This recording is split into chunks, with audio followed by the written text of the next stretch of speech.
The novel All Quiet on the Western Front is seen by many as one large metaphor for the futility of war. It takes place during the First World War, and the main character is stationed at the front, just as the book's author, Erich Maria Remarque, once was. And it is Remarque who is the subject of today's Great War Biography Special.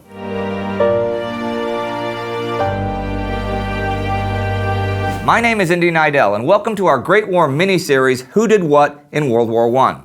Erich Maria Remarque was born Erich Paul Remarque, with a K, on June 22, 1898 in Osnabrück, Germany, to Peter and Anna Remarque. His father was a printer, and Erich had 4 siblings, though his older brother died when Erich was in his early teens. The family was Catholic, and Erich attended the Johannes School from 1904 to 1912, after which he went to the Catholic Teachers College, taking his exam in 1915. The following year, in November, he was called up for military service. After 6 months of training, at the age of 19, in June 1917, Erich arrived at the Western Front to serve in the 2nd Company Reserves. He fought there for just under 2 months before being badly injured with a bullet wound to the neck and shrapnel in an arm and a leg. He was taken to the military hospital in Turhut and later to Duisburg, and after he began to recover, worked as a hospital orderly. In fact, it was well over a year later, October 1918, when he left the hospital and returned to his battalion in Osnabrück. It was during his recovery in hospital that Remarque began thinking about writing a novel about the war. He gathered material and personal stories sent by friends at the front and interviewed wounded soldiers at the hospital. He also used their diaries to come up with even more personal material. After the war, he worked as a teacher, librarian, journalist, and an editor, and published his first novel, The Dream Room, in 1920. He wrote All Quiet on the Western Front, his 3rd novel, in only a few weeks in 1927, but couldn't find a publisher till 1929. When it was published, Remarque changed his last name's spelling back to its 19th century spelling, ending in QUE, and took his mother's middle name Maria as his middle name. Now, Remarque said himself that he never fully processed what he experienced at the front, even though he was only there for a few weeks. But the novel was an attempt to process the experiences of his comrades, all those soldiers he had interviewed and researched. He tells their stories passively, but the language is direct. Big spoiler alert here. If you don't want to know what happens in the novel, stop watching now. He also overrides literary taboo with the death of his hero in what is a gripping tale of a lost generation. Really, even though the soldiers may have escaped death on the battlefield, their lives were ruined. Could they live a normal life afterward? Did they have futures? In many cases, the answers were no and no. They couldn't return to an everyday life, not after seeing so much cruelty and death at such young ages. You couldn't forget the war. And the story talks of the metamorphosis of a soldier into a human animal, fighting in ways no training could have prepared anyone for. The constant death, endless battles, trench warfare, gas attacks are repeated again and again until it all becomes monotony, and only once is there actually a discussion about the reasons for the war. Everything else is apolitical. War is simply everyday business.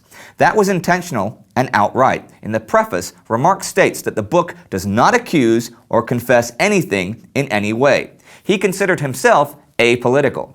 Public perception, however, considered him anything but that.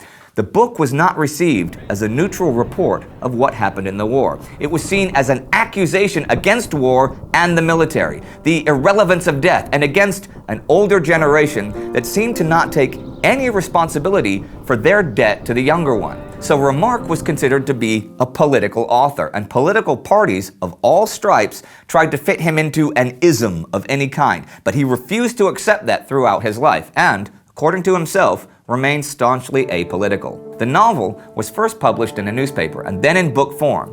It was translated into 26 languages at the time and is now available in over 50.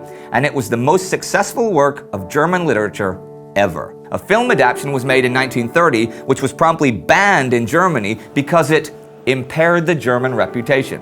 It won the Academy Award for Best Picture in the United States. The book certainly made its fair share of enemies. The National Socialists, the Nazis, for one. In 1933, they banned and publicly burned Remarque's books, and he left Germany for Switzerland and later the United States after World War II. His personal life was quite stormy. His first wife was the actress Ilse Zambona, who Erich would divorce and remarry. And in the 30s and 40s, he had relationships with stars Hedy Lamarr, Marlene Dietrich, and Greta Garbo. His third and final marriage was to American actress Paulette Goddard in 1958. They would remain married until Remarque's death in Locarno, Switzerland in 1970. Now, Remarque wrote many other novels besides All Quiet, but it is there that his reputation rests.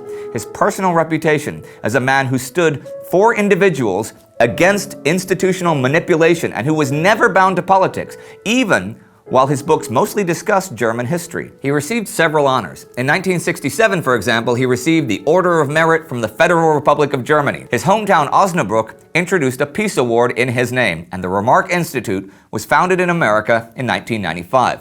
Also, several places and streets were named after him, but when you see his name, you think of that book, All Quiet on the Western Front, perhaps the greatest anti-war novel of the 20th century, perhaps ever. And if you watch this channel, perhaps you then also think of the true horror and anonymous brutality of modern war. Did you ever read All Quiet on the Western Front? What did you think about it? Let us know in the comments. And to learn more about another interesting personality from the war who had a very different experience fighting in the colonies, check out our episode about controversial German General Paul von Lettow-Vorbeck right here. Don't forget to subscribe. See you Thursday.